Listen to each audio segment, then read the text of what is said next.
Yes. How much does fear play into preventing us from grasping perspective, though? Oh no, fear is everything. Yeah, like if there was one concept that I would suggest to people to take a daily confrontation with, is fear. The problem with fear is that it lies, right? So fear tells you, hey, if you say that to that girl, she's gonna know she has you, and she'll never really be attracted to you if she knows how much you attracted to her. Don't say that, no. How we get her is when she walks by, ignore her. Right, it's a smooth, It's like, pop it on your shoulder. Fear tells you dumb shit like that, right? So, for me, the daily confrontation with fear has become a real practice for me since about three years ago. I went skydiving in Dubai, right? And skydiving is a really interesting confront with fear, right? So I gotta stand up. I'm sorry, I gotta stand up. All right. So all your friends, what happens? You go out. Oh, sorry. I dropped my thing. Yeah. So what happens is you go out the night before and you take a drink with your friends, and somebody says, "Yeah, we should go skydiving tomorrow." And you go, "Yeah, we'll go skydiving tomorrow." Yeah. And you go, "Yeah." And everybody goes, "Yeah." Right? And you go home you by yourself. You're like, Right? You're like, well, I mean, they was drunk too. Right? So maybe they not, maybe, I mean, we don't have to go. We don't have to do it.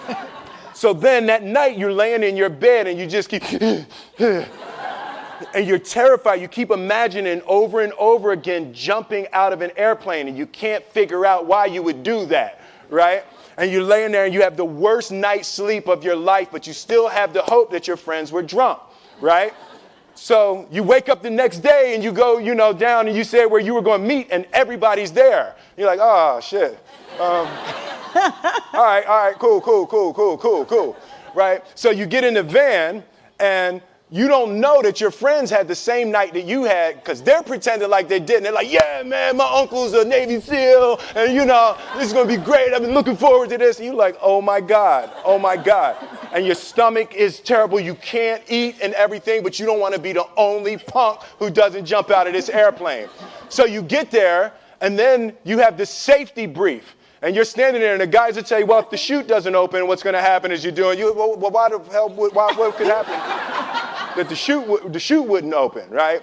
So you do a thing, and what you do is your first jump, you're attached to a guy who is going, he's going to walk you out. So you go, and you get there, and there's an airplane, and nobody's stopping. Everybody's still going.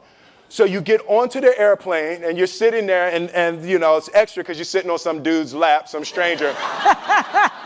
You're sitting on his lap, and it's like, you're trying to make small talk. Yeah, man. So you be jumping with people all the time, huh? Right? So, and then you just want to make sure, you got kids, right? You got people you need to see, right? You just want to make sure he's serious, right? So you get in there. So everything's normal. So you fly and you go up to 14,000 feet, and you notice there's a light. It's red and it's yellow and green, right? So right now the light's red. So then you start thinking at some point the light's going to go green, but you don't know what's going to happen, right? And you wait and it goes yellow and the light goes green and somebody opens the door, and in that moment you realize you've never been in a freaking airplane with the door open. Right? Terror. Oh, sorry, I'm spitting. Oh, sorry. No, terror. Right?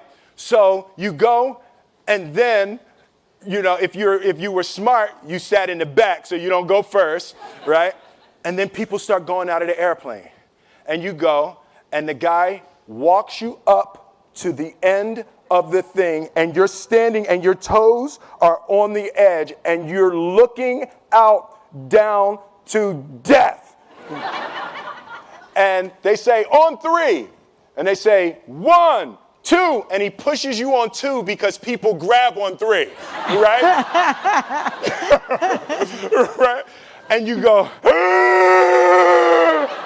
and you fall out of the airplane, and in 1 second, you realize that it's the most blissful experience of your life. You're flying, right? It doesn't feel like falling, right? It's like you actually are kind of held a little bit by the wind, and then you start falling, and there's zero fear. You realize that the point of maximum danger is the point of minimum fear.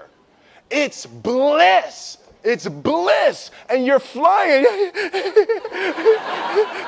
right? And you're doing that, and then 20 seconds, 25 seconds, 40 seconds, and you have enough time to just kind of be like, oh, shit, that's that building. That's not like that one. Oh, you can see the ocean. Right? You start doing all of that, and the lesson for me was, why were you scared in your bed the night before? What do you need that fear for? Just don't go. Why are you scared in your bed 16 hours before you jump? Why are you scared in the car? Why could you not enjoy breakfast?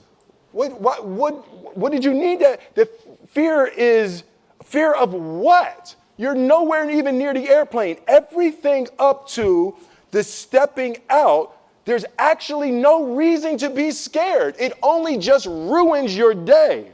You don't have to jump. And then in that moment, all of a sudden, where you should be terrified is the most blissful experience of your life. And God placed the best things in life on the other side of terror. On the other side of your maximum fear are all of the best things in life.